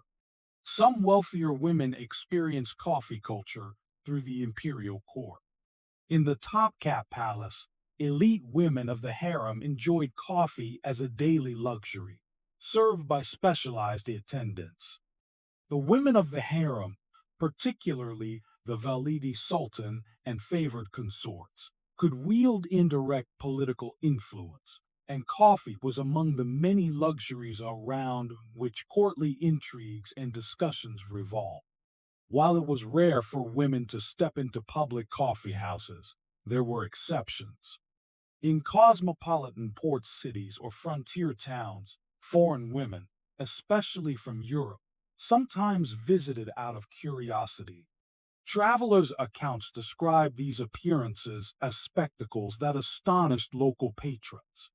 In some provincial towns, mixed-gender coffeehouses operated on the fringes of Ottoman custom, often connected to inns, markets, or entertainment venues. The question of women's presence in coffeehouses occasionally entered public debate. Conservative critics warned that mingling of the sexes in such spaces could erode moral boundaries. Yet these same voices often overlook the vibrant female coffee culture thriving behind closed doors, where women engaged in the same games, storytelling, and gossip that enlivened male spaces. By the 19th century, as Ottoman society modernized, new public venues, European-style cafes and patisseries began to blur long-standing gender divisions. Women of the upper and middle classes, particularly in cosmopolitan centers like Istanbul and Izmir, began appearing in select public coffeehouses. They were still a minority, but their presence signaled shifting boundaries. Thus, while the Ottoman coffeehouse in its classic form remained a male preserve, women were never absent from coffee culture. They nurtured their own parallel tradition, equally rich in conversation, hospitality, and the ritual pleasure of the brew. For all their popularity, Ottoman coffeehouses lived under a constant shadow of suspicion. To the sultans and their advisors, these lively hubs were double-edged swords, places of camaraderie, yes, but also breeding grounds for gossip, satire, and potentially subversive political talk. The first major crackdown came in the early 17th century under Sultan Murad IV, a ruler renowned for his strict discipline and personal austerity. He believed coffeehouses encouraged idleness, undermined public morals, and most dangerously, served as meeting places for dissenters. In 1633, after a devastating fire in Istanbul, blamed, perhaps unfairly, on careless coffeehouse patrons, Murad ordered all such establishments closed. Coffee itself was banned, and violators faced severe punishments, sometimes even execution. Yet these measures never truly stamped out the culture. Many coffeehouses went underground, operating discreetly behind shuttered doors or disguised as private homes. Patrons learned to hide their cups and saucers at the first hint of a patrol. The band became a cat and mouse game between the authorities and the public, with enforcement waxing and waning according to the temperament of the ruler. Later sultans, while less severe than Murad IV, still regarded coffeehouses with wary eyes. The concern was not merely moral decay, but political risk. The Janissary Corps, whose loyalty was essential yet notoriously unpredictable, often gathered in these establishments. Such meetings might be harmless camaraderie, or they might serve as the seedbed for mutiny. In times of unrest, closing coffeehouses was an easy way for the government to disrupt potential conspiracies. Even in calmer periods, these venues remained suspect because they were difficult to control. Unlike mosques, they were outside direct religious oversight. Unlike marketplaces, they were not bound to official trade guilds. They were semi-autonomous spaces run by private owners, filled with unregulated conversation, a combination that made bureaucrats uneasy. Some rulers chose regulation over outright bans. Licenses were introduced, taxes levied, and in certain cases, state informants were planted among the patrons. Storytellers and performers were warned not to cross political lines, though many cleverly cloaked their critiques in allegory or humor. In the end, coffeehouses proved remarkably resilient. Every attempt to suppress them only deepened public affection, turning the simple act of sharing a cup into a quiet gesture of defiance. This tug of war between the people's love of coffee and the state's mistrust of its gathering places became one of the most enduring themes in Ottoman history. By the twilight of the empire in the late 19th and early 20th centuries, the coffee house had survived bans, moral crusades, and political suspicion. What had arrived from Yemen in the 1500s had grown into an institution so deeply woven into urban life that the empire was unimaginable without it. Even as railways, telegraphs, and European-style cafes transformed city life, the traditional Ottoman coffee house retained its magnetic pull. Its influence stretched far beyond its smoky walls. The coffee house had shaped the way Ottomans socialized, debated, and thought. It had nurtured storytellers, poets, musicians, and amateur philosophers. It was both a cradle of high art and a stage for everyday humor, where a porter's quick wit could draw as much applause as a scholar's polished verse. It was a school for listening as much as for speaking, a place where news was sifted, opinions tested, and worldviews expanded. The political dimension never truly vanished. Even in the empire's final decades, coffeehouses served as unofficial newsrooms where discussions of constitutional reform, modernization, and the empire's place in a rapidly changing world flowed more freely than in official venues. Many of the ideas that would shape the early Turkish Republic and influence modern Middle Eastern politics were first debated over small porcelain cups in such spaces. Culturally, the Ottoman coffee house left an enduring mark on architecture, literature, and daily ritual. The image of men gathered under low-hanging lamps, smoke curling upward, dice clattering on wooden boards, and the scent of freshly brewed coffee drifting through the air became a defining scene of Ottoman urban identity. Even today, in cities like Istanbul, Sarajevo, and Cairo, echoes of this tradition survive in neighborhood kahvehanes, where the pace is unhurried and conversation flows as steadily as the drink itself. Globally, the Ottoman coffee house helped carry coffee culture far beyond its borders. European travelers brought the concept home, and by the 17th century, coffee houses in London, Paris, and Vienna were thriving, direct heirs to their Ottoman counterparts in both form and function. The legacy of the Ottoman coffee house lies not only in the drink, but in the ideal it embodied, a space where people from different walks of life could gather, exchange ideas, and feel part of something larger than themselves. In a world that changes faster with each generation, that simple promise, a seat at the table, a cup in hand, and a voice in the conversation, remains as powerful as ever. For the samurai, armor, known as yoroi, was far more than a shield against arrows and blades. It was a second skin, a portable biography, and a public declaration of loyalty. Every curve of lacquered plate, every knot of silk cord, every crest painted in gold carried meaning that reached beyond the battlefield. In a society built upon rigid hierarchies and deep respect for heritage, armor acted as a visible signature of a warrior's lineage. The family crest, or mon, was often emblazoned on the helmet kabuto, shoulder guard sewed, and sometimes even the breastplate do. To see a warrior's mon was to know his clan, his ancestors, and the legacy he carried into battle. This was not mere decoration. It was an unspoken vow to uphold the honor of those who had worn the same emblem before him. Color itself was a silent language. Certain hues were reserved for high-ranking families or carried symbolic meaning.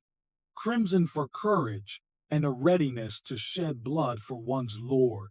black lacquer for dignity and gravitas, gold leaf for both wealth and divine protection. These choices were deliberate, designed to project a precise image to both ally and enemy. Patterns and ornamentation often drew from spiritual symbolism. A helmet might be crowned with a dragon to evoke ferocity, or adorned with antlers to channel the strength and endurance of the stag. Some samurai incorporated motifs from Shinto or Buddhist belief. Lotus flowers for purity, waves for resilience, or the rising sun for imperial loyalty. These emblems served as talismans, constant reminders of the warrior's virtues and the spiritual forces he called upon in combat. Even the lacquered finish was more than practical. While it repelled water and protected the underlying metal or leather, its mirror-like sheen allowed the armor to gleam in sunlight, a subtle but powerful form of intimidation on the battlefield. When an enemy faced a line of samurai, each gleaming suit of armor was a declaration: we are ready. We are united. We carry the weight of history on our shoulders. To wear yoroi was to embody one's clan, faith, and personal honor. In the mind of the samurai, armor was not merely clothing for war, it was an extension of the soul. Removing it after battle was more than loosening knots and unfastening plates. It was a return from a heightened state of being, shedding the physical form of one's lineage and stepping back into the rhythm of daily life. For the samurai, donning armor was never done in haste. It was a deliberate, almost ceremonial act that could take an hour or more when performed properly. This was not simply strapping on protection. It was a passage from the ordinary to the disciplined readiness of combat. The ritual often began with purification. Some warriors washed hands and face in clean water. Others performed brief Shinto rites to honor the kami spirits and seek their blessing.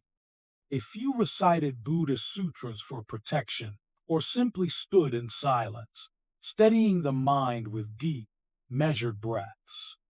Battle was never just a physical trial, it was moral and spiritual, and the act of putting on armor was the gateway. First came the undergarments, a light cotton or silk kimono worn next to the skin for comfort, followed by a padded jacket shitage and hated thigh guards to prevent chafing and distribute weight. Each piece was tied with precision so that no cord would loosen in the chaos of battle. Then came the armor itself, in a sequence refined over centuries. Suniate shin guards were strapped on first, followed by armored sleeves. The the cuirass, was wrapped around the torso and tied securely, its polished surface often bearing the clan crest as a proud centerpiece. Wide, flaring sewed shoulder guards followed, offering protection from downward strikes.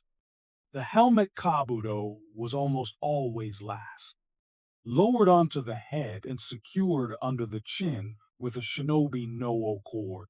Its weight and unclosed feeling marked the transformation. From this moment forward, the man beneath was no longer an individual. He was a samurai in battle form. Assistants, often retainers or fellow warriors, helped with the process, not just for speed, but as an act of trust and solidarity. To tie another man's armor was to stand as his brother in arms, bound not only by cord and plate, but by honor. To prepare another man for battle was to prepare him for life or death. By the time the final knot was tightened and the last plate brushed clean with a sleeve, the samurai was no longer simply a man. He had been transformed. The ritual of arming had sharpened his focus, anchored his resolve, and reminded him that he carried not just his own fate, but the honor of his clan into whatever lay ahead. Among all the pieces of armor, none carried more symbolic or psychological weight than the kabuto, the helmet. Placed last upon the warrior's head, it marked the final threshold between the world of the living and the world of combat. If the yori was the body of a samurai's honor, the kabuto was its crown. Its design blended art and engineering. The bolhachi was often forged from dozens of overlapping metal plates, riveted together to form a dome strong enough to deflect arrows and sword strikes. At the front, a curved visor mabusashi shielded the eyes while adding a striking silhouette. At the back, layered neck guards shikoro fanned outward, protecting the nape without hindering movement. But the kabuto's role extended far beyond protection. It was a declaration in steel. Many bore elaborate meaty, crest-like ornaments mounted at the front. These could take the form of gilded horns, snarling demons, coiled dragons, or stylized clan emblems. Each was carefully chosen to proclaim identity, inspire allies, and strike fear into enemies. On the battlefield, a warrior advancing beneath towering antlers or a golden sunburst was instantly recognizable amid the chaos. Inside, a silk or cotton lining ukebari absorbed sweat and cushioned the head. The helmet was secured by the shinobi no o, a cord tied beneath the chin. This knot was no mere detail. Too loose and the helmet might slip at a critical moment. Too tight and it could choke the wearer during exertion.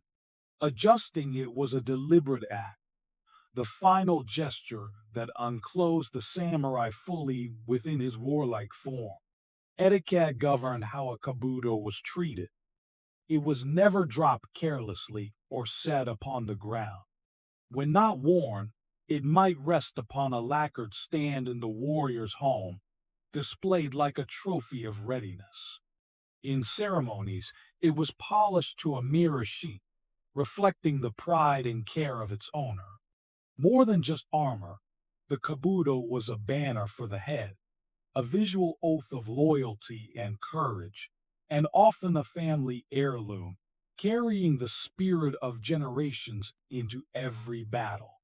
When a samurai lowered the kabuto onto his head, it marked the final step in his transformation from man to warrior, sealing his role as both protector and representative of his clan's honor. If the kabuto was the crown of the samurai, the do was its beating heart. This central piece of armor protected the torso, the core of the warrior's body, where a single well-placed arrow or sword thrust could end a life. But the do was more than a barrier of steel.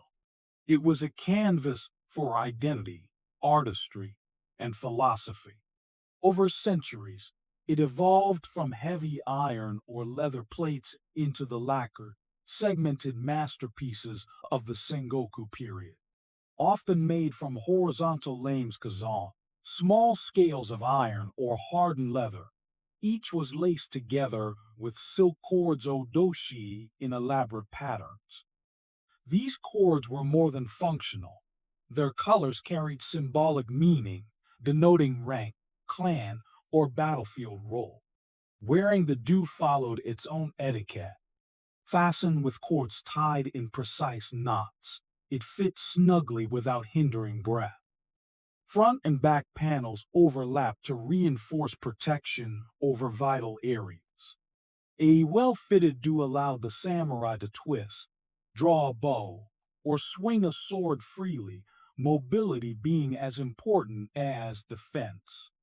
The surface was often a work of art. Some bore the family crest mawn in gold leaf. Others displayed lacquered motifs of dragons, waves, or clouds, symbols of strength, resilience, and divine favor. These designs could serve as talismans, instilling the warrior with a sense of invincibility. For higher-ranking samurai, The lacquer was polished to a deep, mirror-like shine, catching sunlight on the battlefield and intimidating opponents. Donning the due was a moment of transition. Assistants or retainers might hold it in place while the cords were tightened, checking each knot. At this stage, some warriors whispered a short prayer, acknowledging both the vulnerability of their body and the protection of the gods. Once secure, the dew became a shell of resolve, literal and symbolic armor over the heart. It carried the family's history upon its surface, and the warrior's life beneath its plates.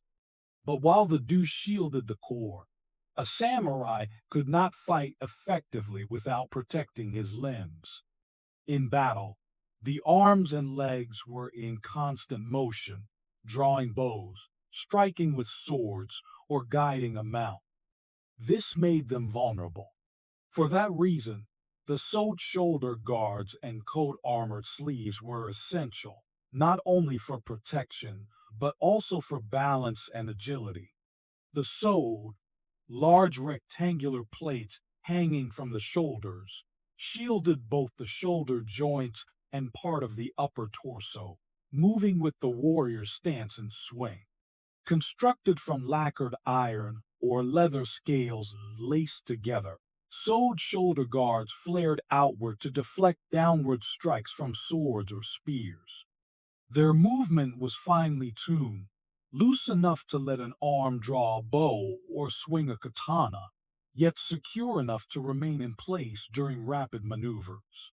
Often they bore the family crest mon or were color coordinated with the dew, ensuring the armor appeared as a unified whole. The coat-armored sleeves shielded the arms from wrist to shoulder. Made from a combination of chainmail kusari, metal splints, and padded cloth, they balanced protection with flexibility. The outer arm was heavily reinforced to absorb strikes, while the inner arm remained more pliable for ease of motion. Coat were tied at several points to ensure a snug fit, preventing loose fabric from snagging on a weapon or an opponent's armor.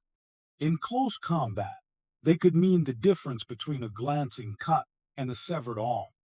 The Suniate shin guards protected the lower legs, a frequent target in foot combat where disabling an opponent's mobility was often the first step to victory.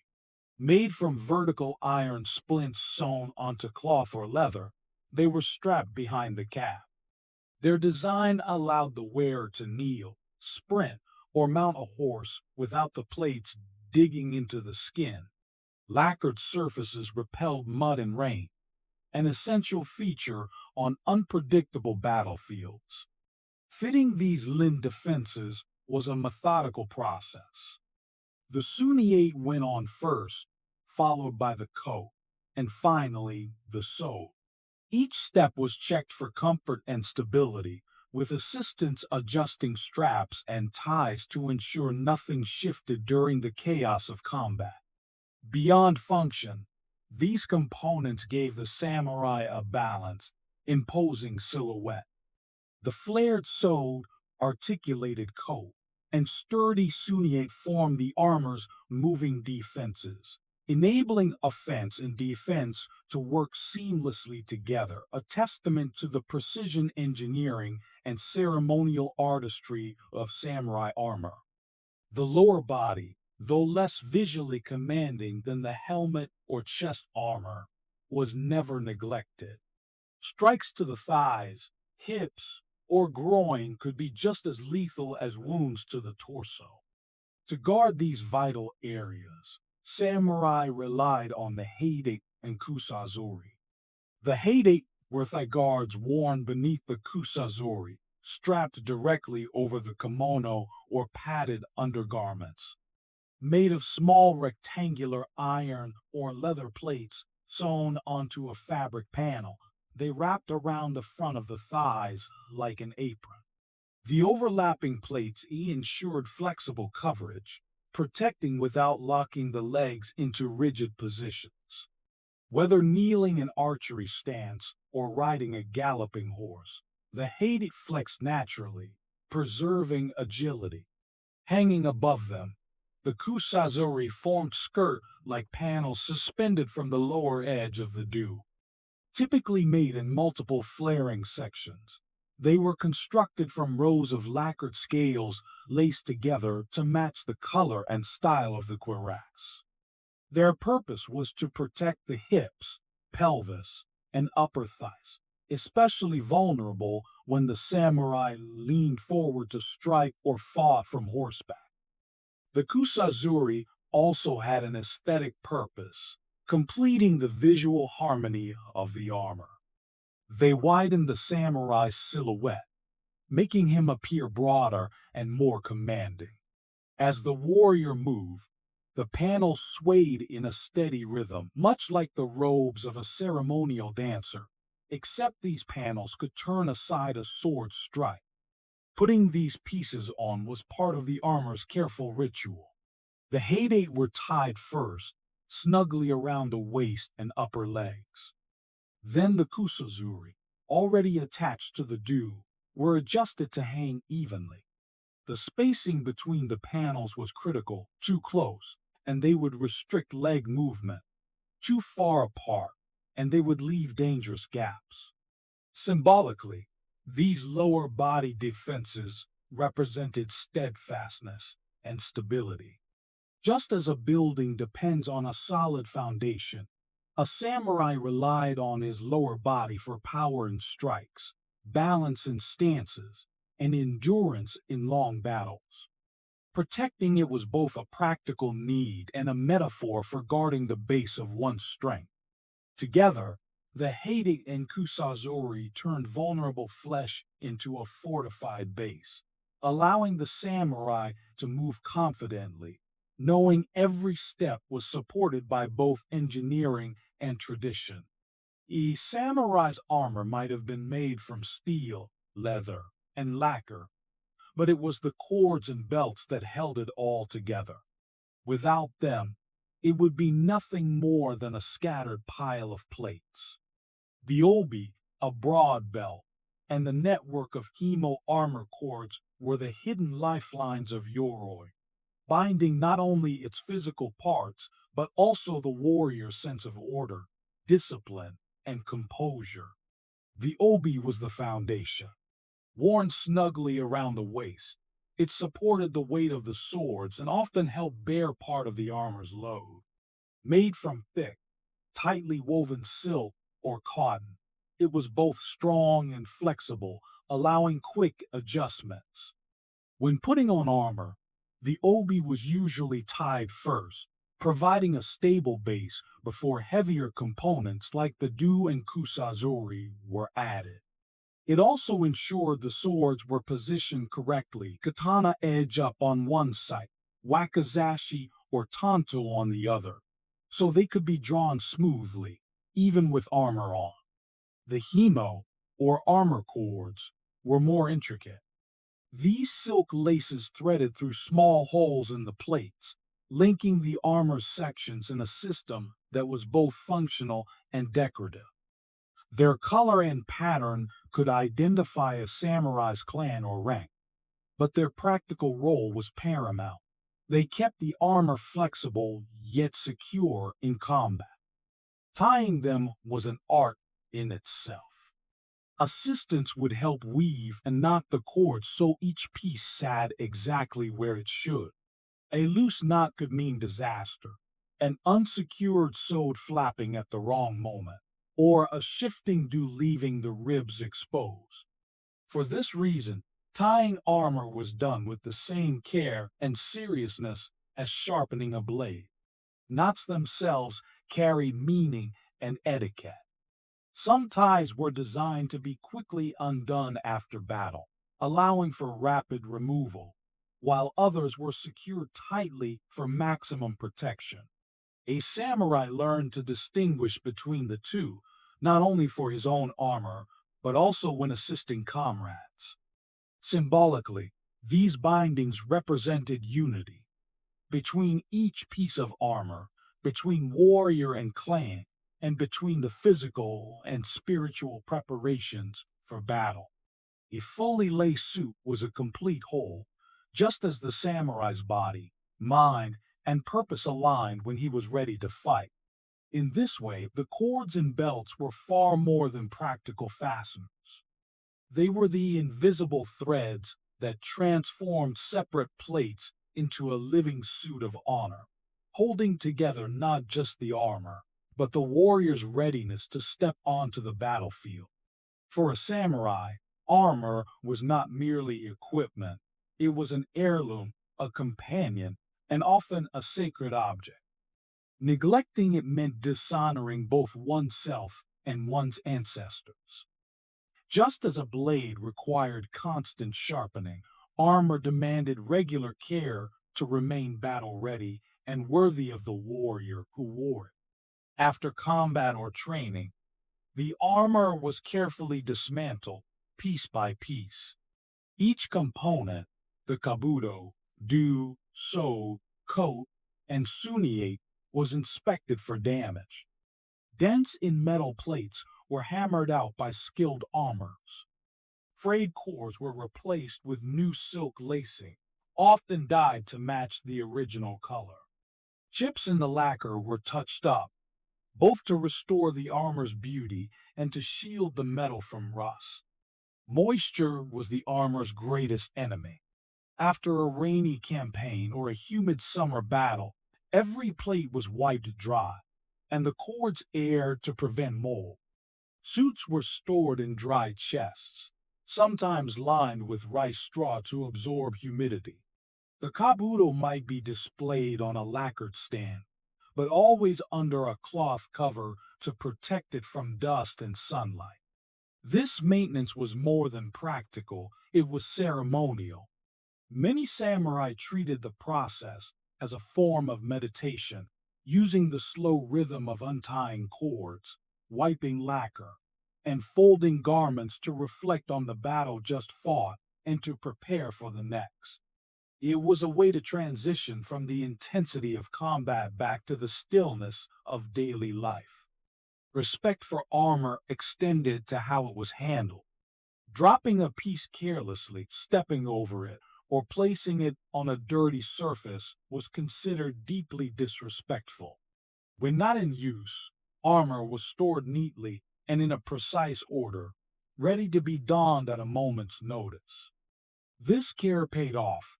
Well-maintained suits could last for generations. Each repaired plate, each layer of lacquer told the story of past battles.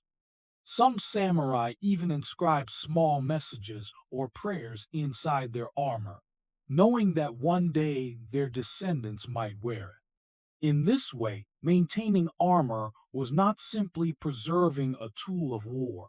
It was honoring a living symbol of duty, loyalty, and family heritage. To tend one's armor was to tend one's honor, ensuring that when the time came to wear it again, it would be as ready as the warrior himself. If putting on armor was a ritual of transformation, removing it was a ritual of return. For a samurai, taking off yoroi was never done casually. It marked the end of a time when he had been more than a man. He had been the embodiment of his clan's honor, a living weapon, and the guardian of his lord's will. The ritual began with stillness. After battle or duty, a samurai would stand or kneel as attendants untied the cords, starting from the outermost pieces. The sode and kusazori were usually removed first, their silk laces loosened with deliberate care to avoid tangles. The gentle clatter of lacquered plates was the sound of a warrior shedding his martial shell. The kabuto came next. Lifted slowly from his head and either placed respectfully on a stand or wrapped in cloth, its removal was symbolic, the moment when the warrior's mind could lower its guard. The cool touch of air on sweat-damp hair brought both physical relief and emotional release. The dew, the heart of the armor, was often taken off last among the major plates. As it opened and slipped away, the weight lifted from the shoulders was both literal and spiritual, freeing the body and releasing the mind from the intense focus required in battle.